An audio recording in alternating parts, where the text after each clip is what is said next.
Apa kabar teman-teman belajar? Semoga sehat dan tetap semangat belajar. Teman-teman, pernah nggak sensor sudah kita pasang, wiring sudah merasa benar, tapi input PLC tetap tidak mau on? Akhirnya kita menyalahkan sensornya. Kita anggap sensornya rusak. Padahal, yang salah bukan sensornya. Yang salah adalah kita belum paham konsep syncing dan sourcing. Tenang. Di video ini kita tidak akan menghafal tabel. Kita akan memahami konsepnya dari dasar. Kalau konsepnya sudah paham, mau pakai PLC Omron, Siemens, Mitsubishi, Delta, Schneider, atau merek apapun, Anda akan langsung tahu wiring mana yang benar. Yuk kita mulai.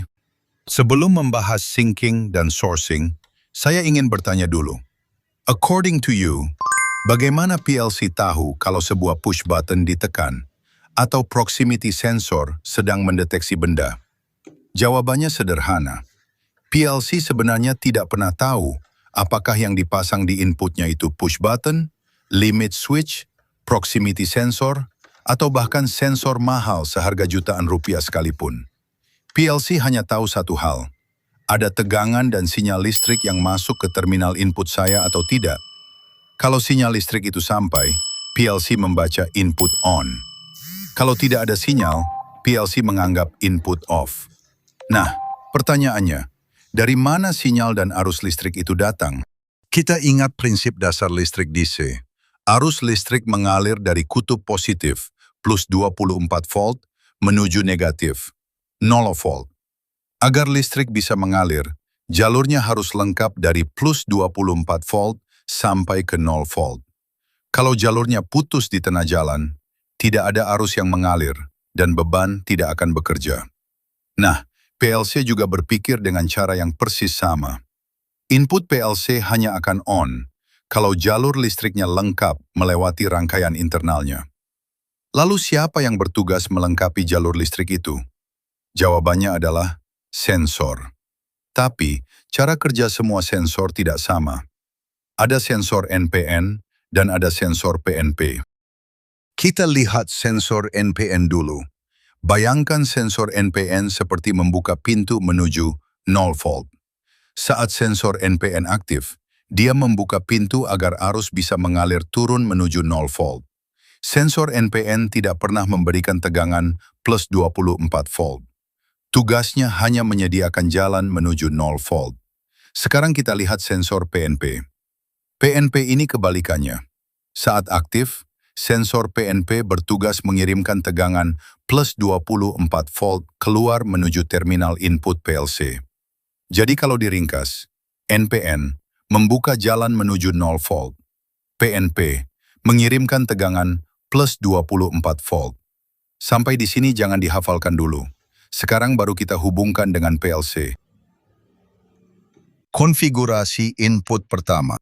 Misalkan terminal COM pada PLC, kita hubungkan ke plus 24 volt. Artinya, rangkaian input di dalam PLC sudah terhubung ke sisi positif, plus 24 volt. Namun, agar arus listrik dapat mengalir, jalur tersebut masih membutuhkan jalan menuju 0 volt. Siapa yang bisa menyediakan jalan menuju 0 volt? Betul, sensor NPN. Begitu sensor NPN aktif, sensor akan menghubungkan jalur input ke 0 volt. Akibatnya, rangkaian listrik menjadi lengkap. Arus mengalir melalui input PLC, dan PLC mendeteksi kondisi input on.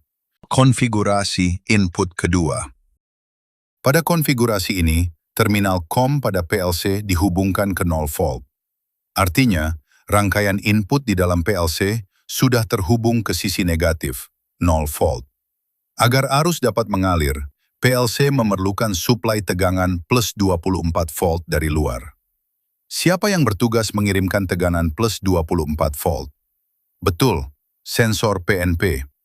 Ketika sensor PNP aktif, sensor akan mengirimkan tegangan plus 24 volt ke terminal input PLC.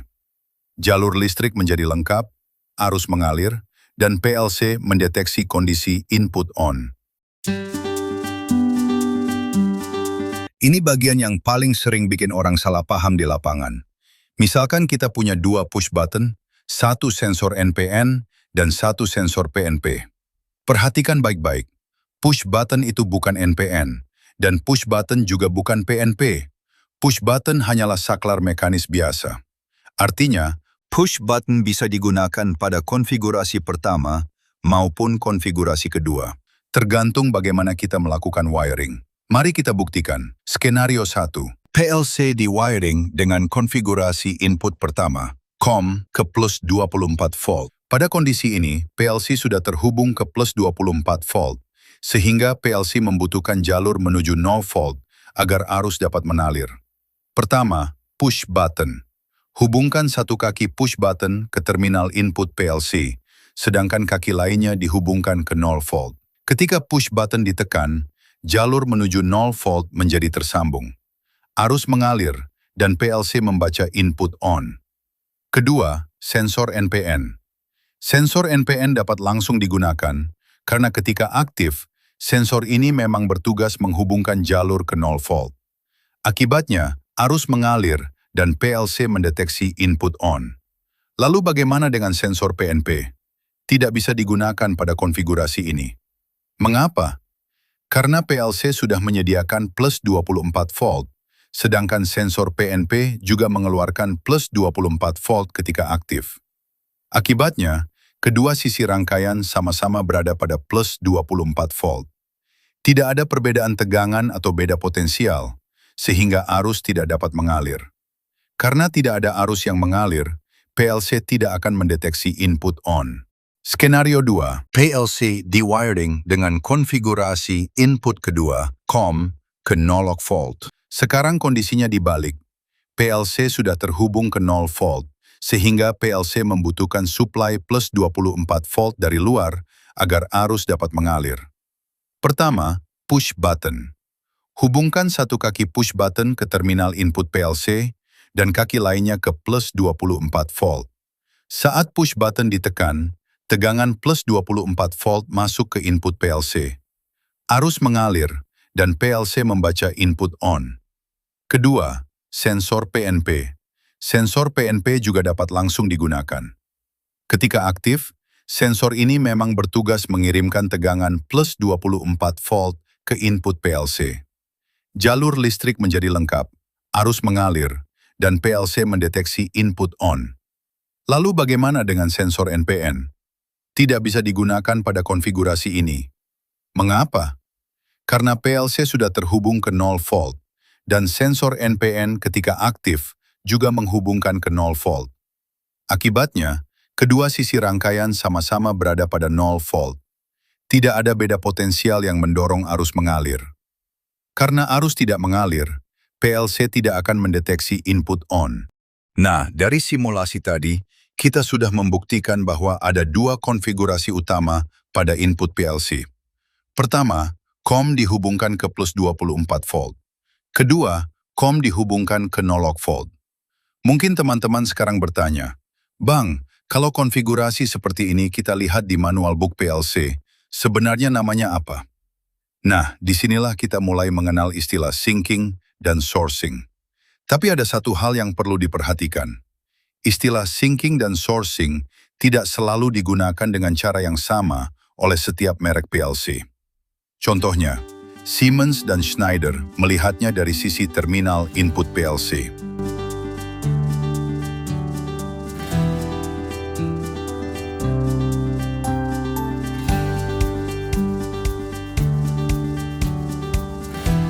Sedangkan Mitsubishi dan Delta menggunakan sudut pandang yang berbeda, yaitu melihat arah arus pada terminal SS atau COM. Akibatnya, konfigurasi yang sama bisa saja memiliki nama yang berbeda pada manual PLC yang berbeda. Sementara itu, pada Omron seperti seri CPM1A, kita bahkan tidak selalu menemukan istilah syncing atau sourcing. Omron lebih banyak menunjukkan langsung COM dihubungkan ke plus 24 volt atau 0 volt. Kemudian menunjukkan jenis sensor atau perangkat input yang sesuai.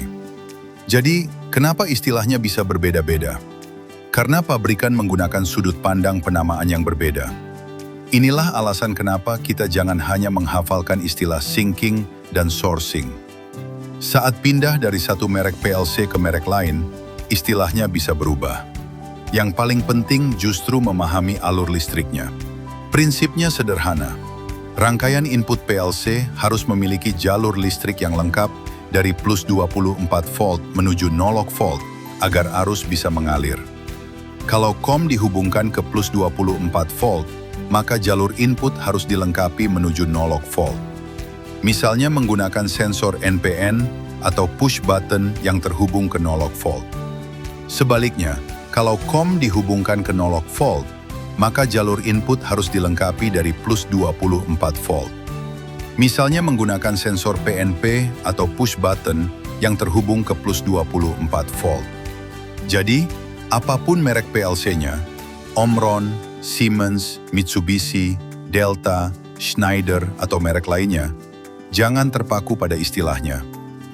Kalau video ini bermanfaat, jangan lupa klik like, subscribe, dan bagikan ke teman-teman yang juga sedang belajar PLC. Kalau masih ada pertanyaan atau ada topik otomasi yang ingin kita bahas di video berikutnya, tuliskan di kolom komentar. Terima kasih sudah menonton. Tetap semangat belajar, dan sampai jumpa di video berikutnya.